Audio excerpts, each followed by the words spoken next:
انسانی کامل یہ تصوف کے مطابق ہے۔ جب ہم اس لفظ پر غور کرتے ہیں تو ایک منطق یوں بنتی ہے کہ انسانی کامل یا انسانی نامکمل، یعنی ایک طرف انسانی نامکمل کا تصور ہوتا ہے اور دوسری طرف انسانی کامل کا تصور بنتا ہے، یا کہنا چاہیے کہ ایک طرف انسانی کامل کا تصور بنتا ہے اور اسی کے مطابق انسانی ناقص کا تصور بنتا ہے۔ تو اس نام سے اور اس عنوان سے، اس ٹائٹل سے یہ نتیجہ نکلتا ہے، اور کوئی شک نہیں کہ جب اللہ تعالیٰ نے بحیثیت معلمین انسانیت 1,24,000 انبیاء علیہم السلام کو مبعوث فرمایا تو اس سے ظاہر ہوا تمام لوگوں پر کہ انسان از خود نہیں جانتا ہے، اس کے لیے ایک استاد کی ضرورت ہے۔ لیکن استاد بھی کیسا؟ استاد یا کہ معلم ربانی اور آسمانی ہونا چاہیے۔ یہ مناسب نہیں تھا اور یہ ممکن نہیں تھا کہ اللہ تعالیٰ خود نزول فرما کر دنیا کے ہر کس و ناکس کو تعلیم دے، یہ اس کی شان کے خلاف تھا۔ لہذا اس نے کچھ لوگوں کو انسانوں میں سے برگزیدہ فرمایا اور ان کو معلم انسانیت قرار دے کر لوگوں کو سکھانے کے لیے مقرر فرمایا۔ یہ معلمان انسانیت انبیاء و ائمہ علیہم السلام ہیں۔ امام عالی مقام کا فرمان اقدس ہے کہ تم برج بناؤ، پل بناؤ۔ یہ پل مختلف تعلقات کے بھی ہو سکتے ہیں، یہ پل علم کے بھی ہو سکتے ہیں، تو مختلف قسم کے پل بنانے کا حکم ہے۔ ان پلوں میں سے ایک پل علم کا ہے۔ لہذا ہم نے کوشش کی ہے کہ تصوف کی اصطلاحات سے فائدہ لے کر تصور امامت کو بڑے پیمانے پر اجاگر کیا جائے۔ حضرت مولانا امام سلطان محمد شاہ صلوات اللہ علیہ کے ارشادات مقدس کو آپ عزیزوں نے پڑھا ہے، اور آپ ان میں واضح طور پر دیکھ سکتے ہیں کہ مولا کس طرح تصوف کو اہمیت دیتے ہیں۔ یہ کچھ اس لیے نہیں کہ امام کے پاس علم کی کوئی کمی تھی، لہذا انہوں نے دوسروں سے علم کو لیا یا کہ دوسروں کا حوالہ دیا۔ مقصد اس کا یہ ہے کہ اسلام میں تصوف ایک مشہور نظریہ ہے جس کو سب نہیں تو اکثر لوگ مانتے ہیں، لہذا تصوف کی مثال سے اسماعیلیت کو سمجھانا بہت زیادہ مناسب ہے۔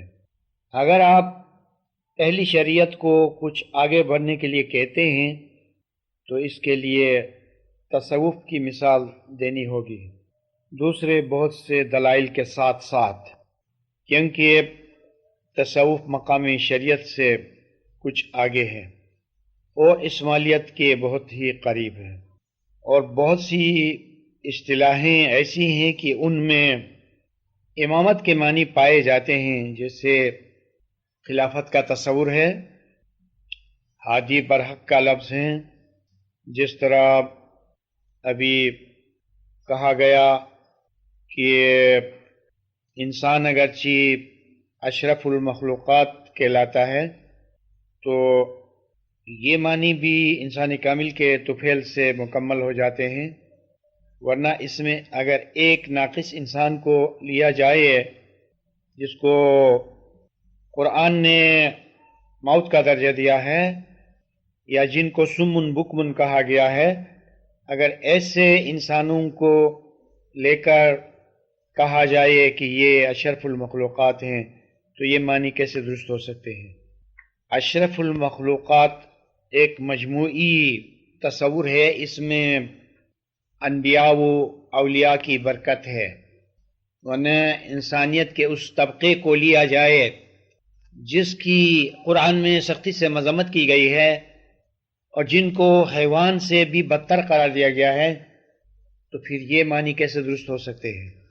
اب اس معنی میں انسانیت کے مختلف طبقات ہیں، کچھ انسان حیوانوں سے بھی گرے ہوئے ہیں اور کچھ انسان ایسے ہیں جو فرشتوں سے بھی آگے ہیں، جیسے آدم معلمی ملائکہ تھے، اور اسی طرح تمام انبیاء اور ائمہ علیہم السلام۔ اس مقالے میں یہ کہا گیا ہے کہ ہر انسانی کامل میں آدم علیہ السلام کے بید ڈیمانسٹریٹ ہوتے ہیں۔ حضرت آدم علیہ السلام کے جتنے بید تھے، مثال کے طور پر فرشتوں کا سجدہ کرنا وغیرہ، یہ سارے واقعات انسانی کامل میں رونما ہو جاتے ہیں۔ اس کا مطلب یہ ہوا کہ ہر انسانی کامل آدم ہے اپنے وقت کا، اور اگر ہر انسانی کامل آدم ہے تو وہ فرشتوں سے افضل ہے۔ تو دیکھا آپ نے کہ انسانیت کی سطحیں کتنی مختلف ہے، کوئی سطح ملکوت پر ہے، کوئی سطح اسفل السافلین میں ہے جو حیوانیت سے بھی گری ہوئی سطح ہے۔ اور عجیب طریقہ ہے روحانیت کا کہ جائزہ لینے کے لیے اور سروے کرنے کے لیے، جس طرح کہا گیا کہ اگر کسی شہر کا جائزہ لینا ہے، سروے کرنا ہے، تو اس کے مختلف طریقے ہیں۔ ایک تو یہ ہے کہ آپ زمین کے چپا چپا پر چلیں گے، پھریں گے اور دیکھیں گے، اور کوئی نقشہ بنائیں گے، زمین کا جائزہ لیں گے، اس کے لیے بہت وقت چاہیے۔ دوسرا یہ ہے کہ اگر شہر میں کوئی ٹاور ہے یا کوئی پہاڑی ہے، اس پر چڑھ کے نظارہ کریں۔ اور تیسرا یہ ہے کہ اگر ہو سکتا ہے اور کوئی بڑا پلان ہے اور حکومت کی سطح پر ہے، تو آپ ہیلی کاپٹر پر سوار ہو کے شہر کا جائزہ لیں۔ تو علم کی بھی یہی مثال ہے، جب ایک مومن انسانی کامل سے واصل ہو جاتا ہے تو گویا وہ ایک ہیلی کاپٹر پر سوار ہو کر جائزہ لیتا ہے۔ اب اس کے لیے آسان ہے، بجائے اس کے کہ پوری عمر گزارے اور کچھ بھی نہ پائے، بہتر یہ ہے کہ انسانی کامل میں فنا ہو جائے اور بلندی سے علم کا جائزہ لے۔ اس کی کیا وجہ ہے کہ انسانی کامل سے واصل ہو جانے سے اتنی آسانیاں میسر آتی ہیں؟ وجہ اس کی یہ ہے کہ جو انسانی کامل سے واصل ہو جاتا ہے وہ کسی شک کے بغیر انسانی کامل میں فنا ہو جاتا ہے۔ جب انسانی کامل میں فنا ہو جاتا ہے تو یقیناً انہی بیدوں کو پا لیتا ہے جو انسانی کامل کی ذات میں ہیں۔ جس طرح دنیاوی مثال میں آپ کسی تونگر امیر بڑے سیٹ سے دوستی کرتے ہیں اور یہ دوستی حقیقی معنوں میں ہو جاتی ہے، تو وہ اپنی دولت آپ پر قربان کر دیتا ہے، اور کچھ عرصے کے بعد محبت، یگانگات اور دوستی ایسی چیز ہے کہ وہ آپ کو اپنی طرح بناتا ہے، بہت ساری دولت دے کر آپ کا فقر، فاقہ، افلاس اور ساری مجبوریاں دور ہو جاتی ہیں۔ اس سے کہیں بڑھ کر انسان کامل جو مظہر خدا ہے اور اس میں خدائی اوصاف مرتسم ہو گئے ہیں، اور جو بھی اس کے ساتھ حاصل ہو جائے گا یقیناً وہ اپنا جیسا بنائے گا۔ مولا روم مثنوی میں کہتے ہیں کہ لوہے کا ایک ٹکڑا آگ کی بٹی میں رکھیں اور اس کو دھون کے سرخ انگارہ بنائیں، تو اب وہ آگ زبان حال سے وہ لوہا زبان حال سے کہہ رہا ہوگا کہ انا النار انا النار انا النار، میں آگ ہوں، میں آگ ہوں، میں آگ ہوں۔ کیا اس میں کمی ہے اور کیا غلطی ہے؟ صحیح بات ہے کہ اب لوہا آگ میں فنا ہو گیا، آگ کا ہم صفت ہو گیا، آگ کا ہم رنگ ہو گیا، آگ کا ہم اثر ہو گیا، اور آگ جیسا ہو گیا، اگرچہ اس کی انفرادیت انڈیویجولیٹی قائم ہے، لیکن لوہا آگ بن گیا۔ اب اس کے لیے جائز ہے کہ کہے انا النار انا النار انا النار۔ یہ مولا روم کی دی ہوئی مثال ہے۔ اسی طرح منصور حلاج نے بھی اپنے آپ کو خدا کے رنگ میں رنگین پایا ہوگا، اور خدا کے رنگ کا ذکر قرآن میں ہے، صبغۃ اللہ ومن احسن من اللہ صبغہ۔ ہم کو خدا نے رنگ دیا ہے، ہم کو خدا نے اپنے نور میں رنگین بنایا ہے اور نورانیت سے بھرپور بنایا ہے، تو خدا کے رنگ سے بڑھ کر اور کیا رنگ ہو سکتا ہے؟ اب دیکھیں کہ خدا کا کلام موقع کے مطابق ہوا کرتا ہے۔ عیسائی جب کوئی بچہ نیا نیا پیدا ہوتا ہے تو اس کو بپتسمہ دیتے ہیں، اس کو کسی رنگ میں رنگین کرتے ہیں، اور جب یہ ذکر آیا تو موقع کے مطابق خداوند عالم نے ارشاد فرمایا اور اپنے اس راز کو ظاہر کیا کہ خدا بھی مومنین کو نور کے رنگ میں رنگ دیتا ہے۔ یہ نور میں اور نورانیت میں رنگ دینے کی بات ہے، جو بالکل ایک لوہے کے ٹکڑے کے آگ میں سرخ انگارہ بننے کی طرح ہے، اور اس میں کوئی فرق نہیں ہے۔ لہذا منصور حلاج بھی خدا کے نور میں رنگین ہوا ہوگا اور اس نے محسوس کیا، تب اس نے یہ نعرہ لگایا۔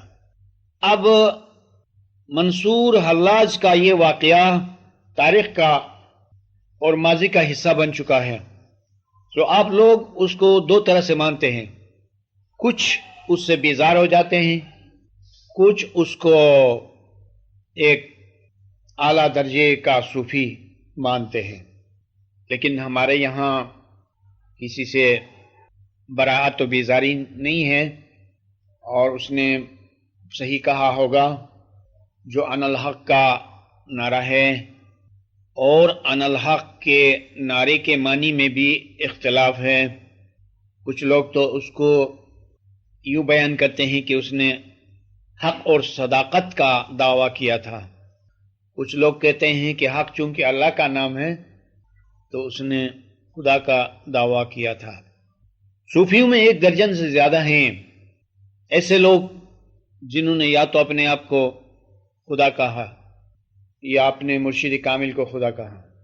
بہرحال اور ہمارا موضوع انسانی کامل ہے، اور انسانی کامل ایک بہت بڑا موضوع ہے۔ اس کے لیے بہت سی اصطلاحات ہیں، بہت سے تصورات اور نظریات ہیں، تاہم مختصراً ہم نے ان 4 صفحات پر انسانی کامل کے بارے میں اظہار خیال کیا ہے۔ آپ کے ذہن میں کوئی سوال ہو اس کو بھی نوٹ کر لیں، اور بعد میں سوالات کے وقفے میں ہم ڈسکس کریں گے۔ تو فی الوقت چونکہ آپ چاہتے ہیں کہ میں بھی اس مقالے کے ساتھ ساتھ کچھ عرض کروں، اور جو بھی نقطہ ذہن میں آئے، یہ ہے کہ انسانی کامل دنیا میں ہمیشہ کے لیے ہے، اور اس کے دنیا میں ہمیشہ موجود ہونے کے بہت سے دلائل ہیں۔ ایک روشن دلیل آیات نور کی صورت میں ہے۔ آپ نے پڑھا ہے اور آپ نے سنا ہے کہ قرآن میں نور کے بارے میں ذکر آتا ہے، اور ایک مقام پر ہے کہ قد جاءکم من اللہ نور و کتاب مبین۔ دیکھیے کہ اس آیت میں نور اور اللہ کی کتاب کی باہمی وابستگی ہے. جب تک قرآن ہے تب تک نور ہے. تو اس ایک ہی آیت کے اندر نور اور قرآن کا ایک ساتھ ذکر ہونے کا کیا مقصد؟ وہ مقصد یہ ہے، یہ جو نور ہے وہ قرآن پر روشنی ڈالنے کے لیے ہے. اب ایسا نور کیا ہو سکتا ہے؟ اور مفسرین نے، مترجمین نے واضح کیا ہے کہ یہ نور جو اللہ کی کتاب کے ساتھ ساتھ مقرر تھا اور خدا کی طرف سے آیا ہوا تھا اپنے وقت میں، آن حضرت صلی اللہ علیہ وآلہ وسلم تھے. اب اس کی وضاحت کے لیے بڑی آسانی ہو گئی کہ جب وہ نور جو قرآن کے ساتھ خدا کی طرف سے آیا ہوا تھا ایک شخصیت کی شکل میں تھا، اور وہ شخصیت آن حضرت تھے اپنے وقت میں، تو پھر آپ کے بعد بھی ہمیشہ کے لیے خدائی نور ایک عظیم شخصیت کی شکل میں ہونا چاہیے. اور ہمارا یہ تصور کیا خوب ہے اور کتنا مستحکم ہے کہ ہم ایسا ہی مانتے ہیں. تقریباً اہل تصوف بھی ایسا ہی مانتے ہیں. کسی بھی نام سے، جتنے نام آپ کے سامنے بیان ہوئے اس مقالے میں، ان میں سے کسی نام سے یا اس کے علاوہ اور بھی نام ہیں، کسی بھی نام سے اہل تصوف اپنے مرشد کو خدا کا نور مانتے ہیں. لیکن یہ سوال الگ ہے کہ تصور صحیح تو ہے، لیکن وہ جس کو بطور رہنما تسلیم کرتے ہیں یا مقرر کرتے ہیں یا مانتے ہیں، کہ آیا وہ وہی ہے جو خدا کے منشا کے مطابق ہونا چاہیے اور رسول کے منشا کے مطابق ہونا چاہیے، یا وہ کوئی اور ہے؟ یہ سوال اور یہ بحث الگ ہے. باقی جو نظریہ ہے یہ صحیح ہے، اور شخصیت کا جو تعین ہے اس میں فرق ہو سکتا ہے.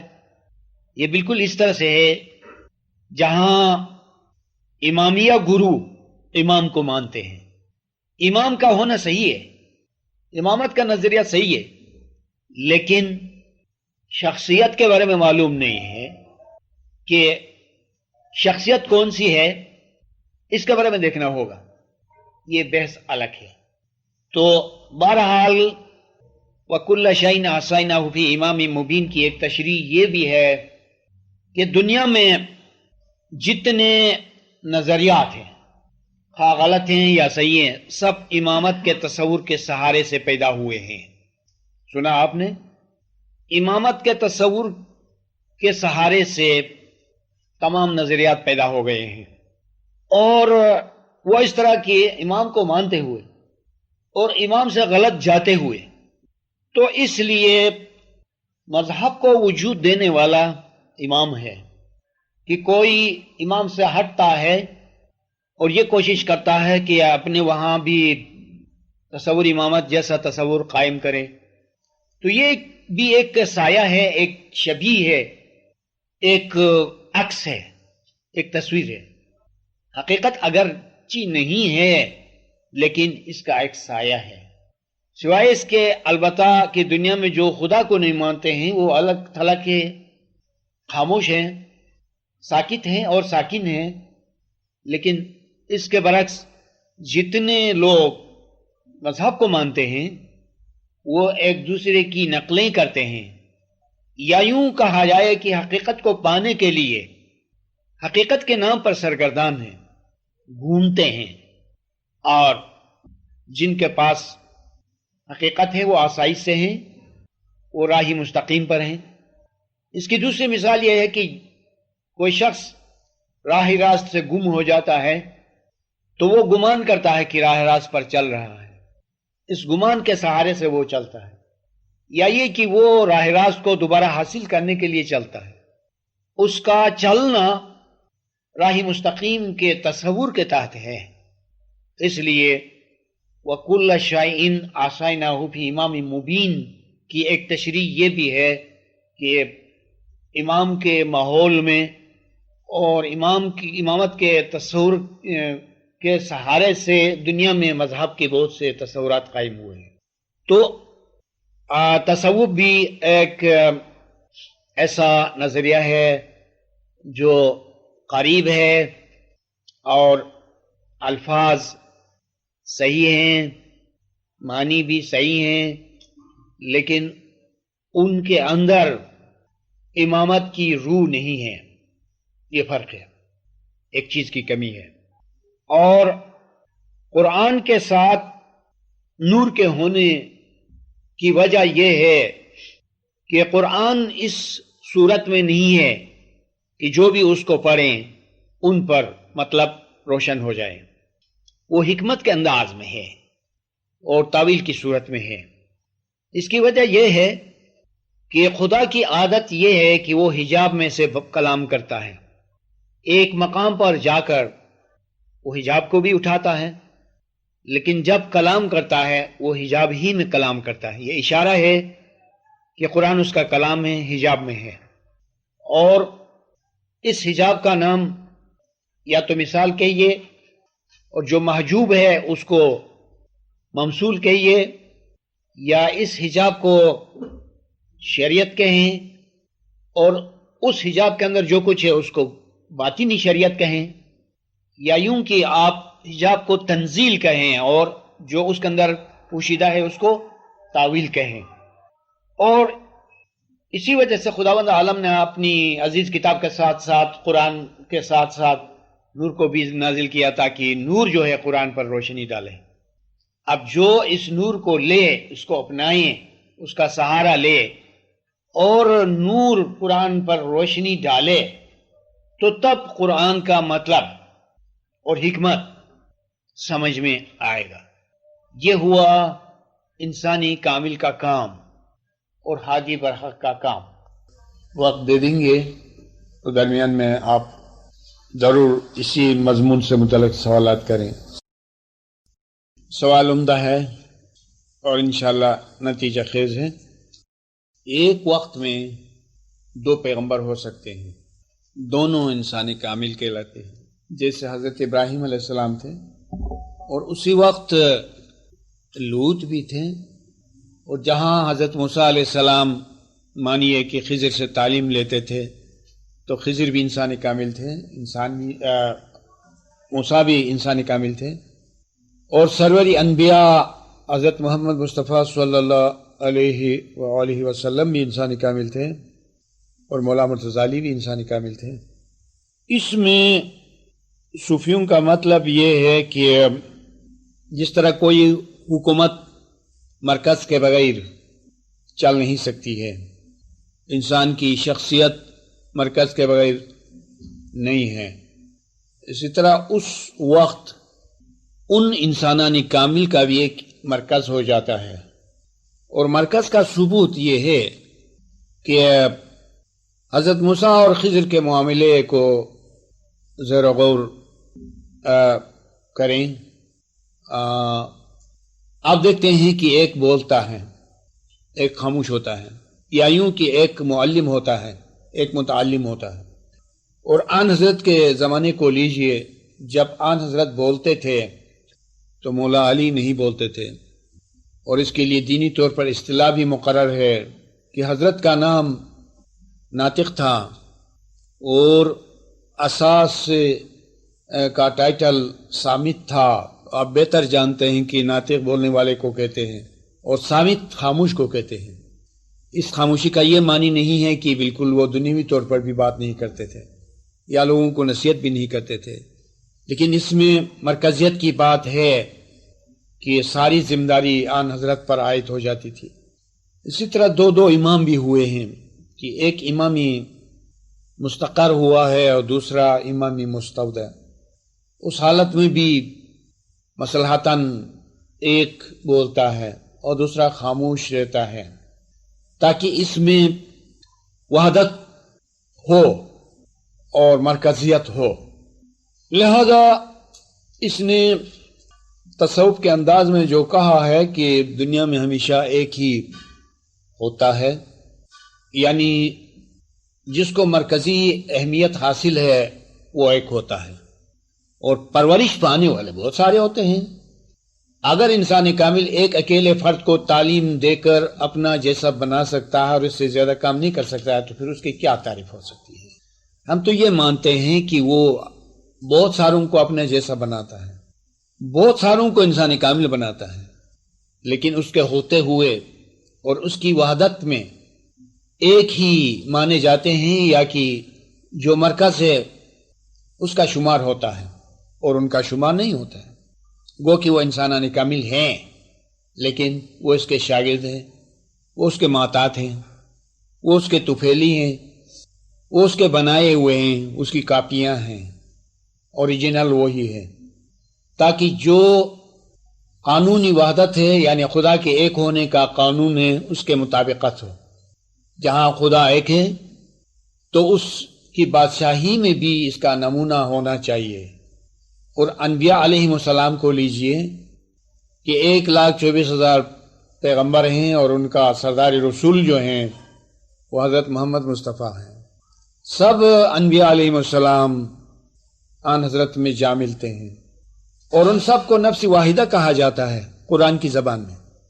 اگر انسانی کامل یا امام ہزاروں کو یا لاکھوں کو اپنا جیسا بناتا ہے تو یہ اس کے سائے ہیں، اس کے طفیلی ہیں اور اس کی کاپیاں ہیں، لہذا اس میں وحدت ہے، اور یہ سب اس میں فنا شدہ ہیں، فنا ہو چکے ہیں، لہذا دو چار نہیں کہلائیں گے، ایک کہا جائے گا اور خدا کی وحدت کے قانون کے مطابق۔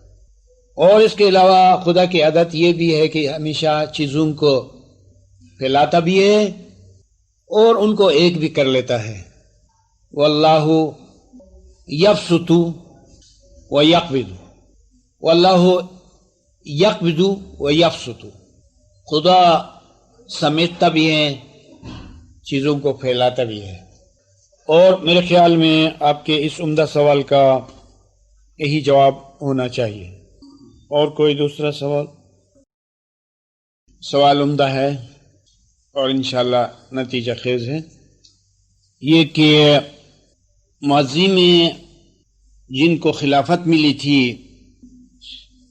وہ دو قسم کے لوگ تھے، ظاہر اور باطن دونوں حالتوں میں انبیاء علیہم السلام تھے، کیونکہ یہ بات جس زمانے میں ہوئی وہ نزول قرآن کا زمانہ ہے، تو پھر نزول قرآن کے زمانے کا ماضی جو ہے وہ آدم سے لے کر آن حضرت تک کا وقت ہے، اور یہ جو ارشاد ہوا کہ ماضی میں جن کو خلافت ملی تھی ان کی طرح، تو اس میں دو قسم کے لوگ تھے۔ ایک تو انبیاء علیہ السلام تھے جو ظاہراً و باطناً دونوں حالتوں میں خلیفہ تھے، دوسرے مومنین تھے، وہ البتہ اور یقیناً باطن میں خلیفہ تھے، ظاہر میں خلیفہ نہیں تھے، کہ وہ اپنے اپنے پیغمبروں میں فنا شدہ تھے اور وہ اپنے اپنے عالم شخصی میں خلیفہ تھے، خدا نے ان کو خلافت دی تھی۔ چنانچہ اب نزول قرآن کے بعد جن سے وعدہ فرمایا جاتا ہے وہ ائمہ بھی ہیں اور مومنین بھی ہیں، تو پھر یہ بھی دو طرح سے ہوں گے۔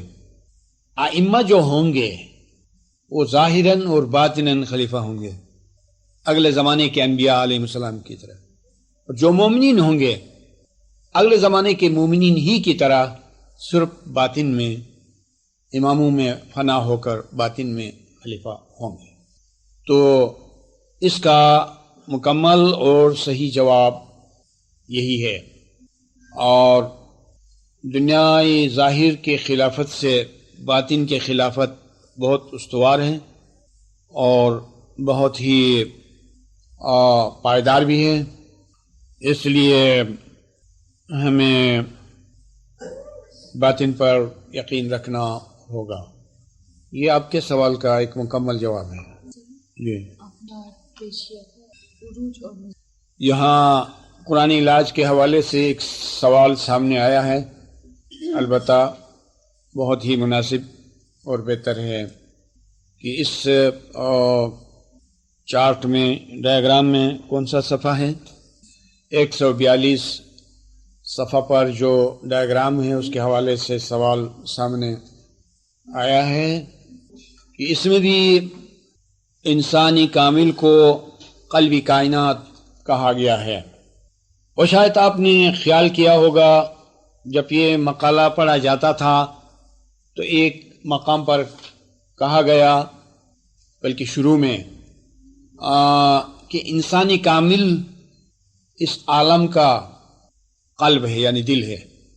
وہ اس طرح سے ہے، وہ اس طرح سے کہا گیا ہے کہ نگاہی حقیقت سے دیکھا جائے تو موجودات، اجزائے عالم، انسان سب مل ملا کر ایک شخص کی طرح ہیں۔